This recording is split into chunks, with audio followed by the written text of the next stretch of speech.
The Canon EOS R5 was announced in July of 2020. You know what other camera was announced in July of 2020? The Sony A7S III. All right, two amazing cameras. Although the Canon R5 came out first, the Sony came out a bit later, but you'd see a lot of pre-orders canceled on the original R5 for the A7S III. Fast forward in time, 4 years later, the Canon R5 Mark II was announced in July of 2024, in the summer basically. So what about the A7S IV? Has that been announced? Not yet. My name is Magnus, and I like to talk about cameras, specifically mirrorless cameras for video. I tend to focus on video, but I'm not afraid of pictures. I'll take a picture every now and then. Consider subscribing, and of course, hitting that notification bell and doing all the good stuff. I need your support, as I mentioned in previous videos. Today, we're talking about the Sony A7S IV. Now, this thing is late to being announced. Last time, when Sony announced their A7S III, which is, to me, is kind of a direct competitor with the R5, they announced it in a perfect timing to be able to steal competition away from Canon's R5. Now, the A7S III, at the time, could do 4K at 120 frames per second without any light skipping. It could do amazing 4K video without any line skipping as well. It wasn't oversampled. It was a 12 megapixel sensor. So you got what you paid for, basically. It didn't have to skip any lines, and it got beautiful video. It did S-Cinetone. It had amazing reliability, and it didn't overheat like the Canon R5 was known to overheat. No, it didn't do any 8K. No, it didn't do any internal RAW recording. Yes, it had a beautiful viewfinder. Yes, its color science was amazing. Yes, its autofocus was amazing. Yes, it didn't have that weird wobbly effect going on with the in-body image stabilization. This was a camera that many YouTubers gravitated to instead of the Canon R5, especially with the fact that it was easier to edit the video out of the Sonys when compared to the Canon's choice of video codecs. I have to admit, though I didn't purchase the Sony, I did try out the video footage, and I would say, yeah, it was a little bit easier to edit. Good on you, Sony. So, great job by that, and a lot of YouTubers prefer Sonys over Canons, but here we are 4 years later. I'm using the Canon R5 Mark II, and the Canon R5 Mark II is a beast. This camera is able to record, again, just like the Canon R5, 8K, but up to 60 frames per second instead of the Canon R5 Original's 30 frames per second, 4K 120, 4K 60, but it's got SRAW availability too, which allows it to record RAW in 4K instead of 8K, making the file sizes a lot smaller. And though it's not oversampled 4K according to Canon, it is still incredibly sharp. In fact, I dare to say sharper than the original 4K 60 that the Canon R5 gives you. So that's amazing. But the 4K HQ is still the best quality, sharpest 4K that you're gonna get. But you can do 8K RAW at 24, 30, and 60 frames per second anyway, so you can still get sharp RAW footage. All of these features and various codecs that it allows you to use a varying color quality is just, I mean, this just lets you do everything. And it's got heat vents. I mean, I'm working out for the R5 Mark II. I get that. But now, with all of these features and these unbeatable features, Sony last time, because nobody can believe that Canon would release such an incredible camera back when the original R5 was announced, Sony released something that was like, okay, we don't match in specs, but we're going to beat you in the fact that it's usable and it makes sense for so many creators. But now we're in 2024, and there's no A7S IV to be thought of. Now, I've looked up specs, I've looked up rumors.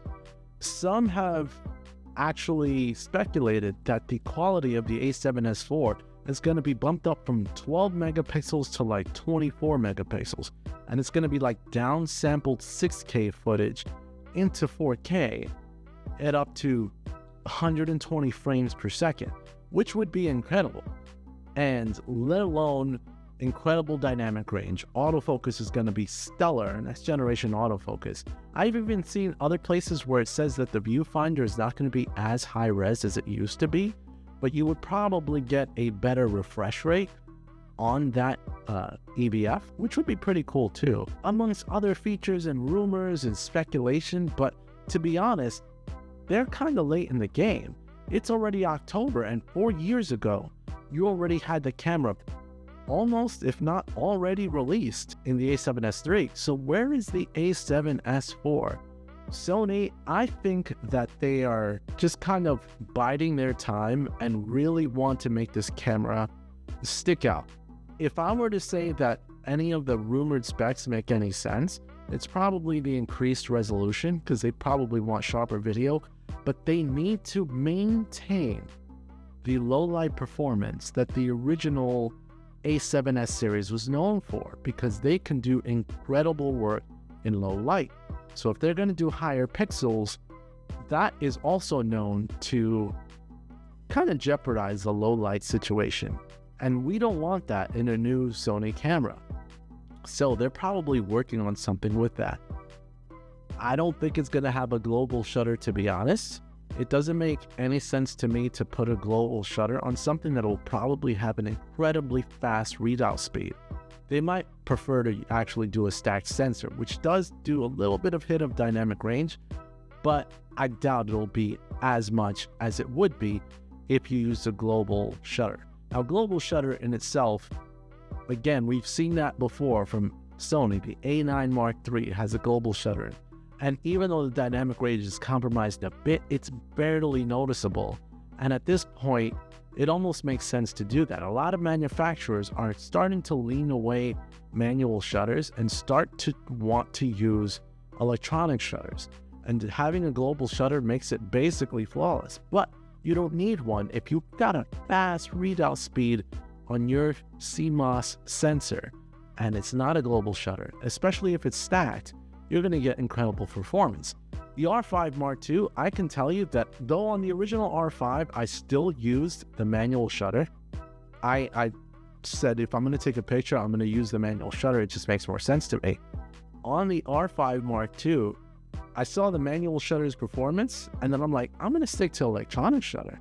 It's so good. It is really good. You know, granted, the R3 is a bit better, and the R1, of course, is going to outperform the R5 Mark II when it comes to its quick shutter. But this, I mean, the differences are so small that there's no reason for me to ever use a mechanical shutter at this point. And that's where the manufacturers want to go to, because it's one thing less that they have to design in the body that can fail on you. Keep it electronic, and that's what they're doing. And I actually appreciate that. So Sony is probably going to run that same gamut, probably get rid of the shutter completely if it's fast enough. But I also think that the A7S IV might introduce something next level that will push it beyond what the R5 Mark II can do, what the A7S III can do, and it's not just going to be the higher resolution, but we gotta wait and see for that. I don't know. When do you think it's coming out? I do think that at the very least, it'll be announced sooner than later, maybe early 2025 at the latest. But I don't know, have you guys heard anything on the A7S IV? Let me know in the comments down below. Please support my channel as always. Make my day if you subscribe to today's Magnus and out. Hit that notification bell, and thank you. I gotta take you out of this room a little bit more. But we'll be doing that this week. See you guys later. A7S IV, what secrets do you hold? Rumors dance upon the breeze. A camera built to shoot with ease. The countdown's on, don't keep us waiting. A7S IV, when will you show?